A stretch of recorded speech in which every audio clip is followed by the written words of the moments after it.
students, I am Dr. Vidya Patil and I am going to be your English teacher for the first SEM English language course. In today's video, we will try to understand what are the different ways in which you can effectively give instructions. Giving instructions properly and in an effective manner is an art.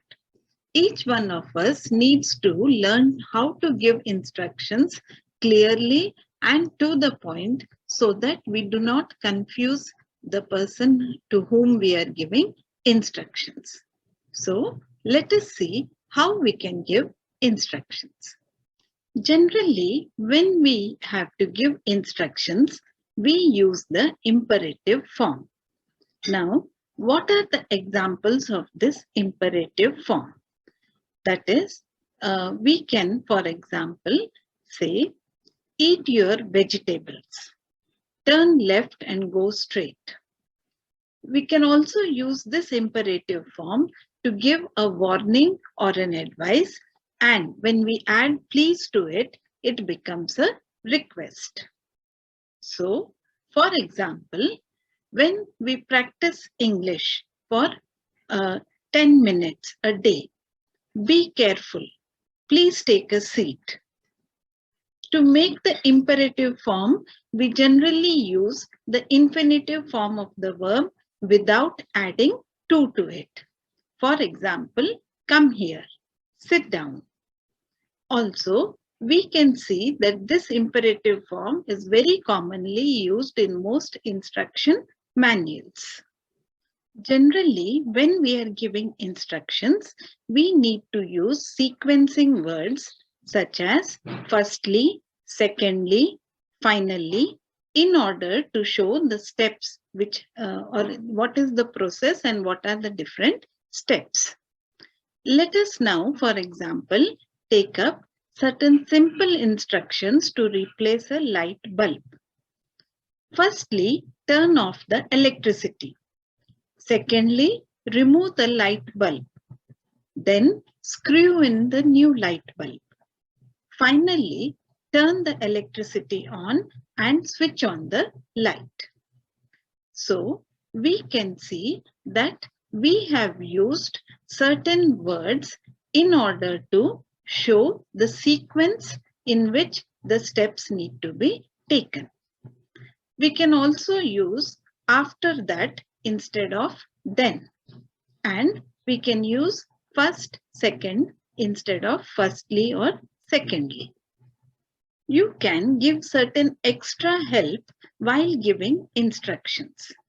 So that is, you can give certain extra information also or certain advice while you are giving the instructions.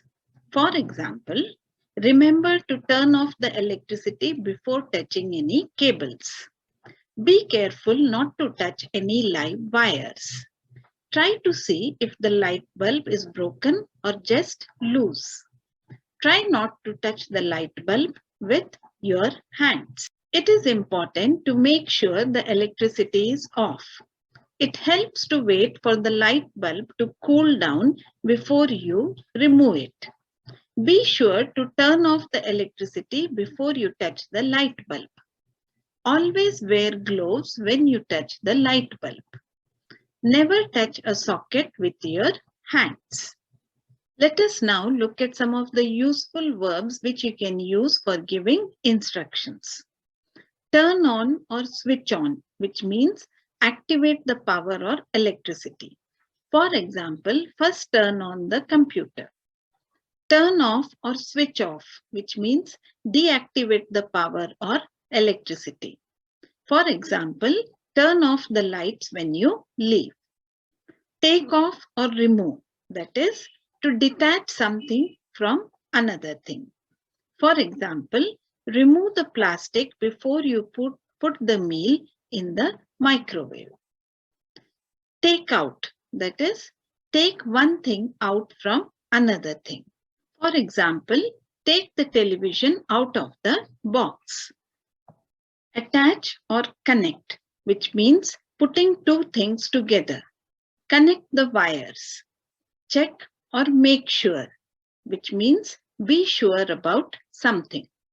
For example, check that the light is on. Proceed or continue, which means, or for example, continue to stir until the mixture is thick. Plug in, that is, connect to the electricity. Plug the modem in. Put back or replace. Replace the cover after changing the battery.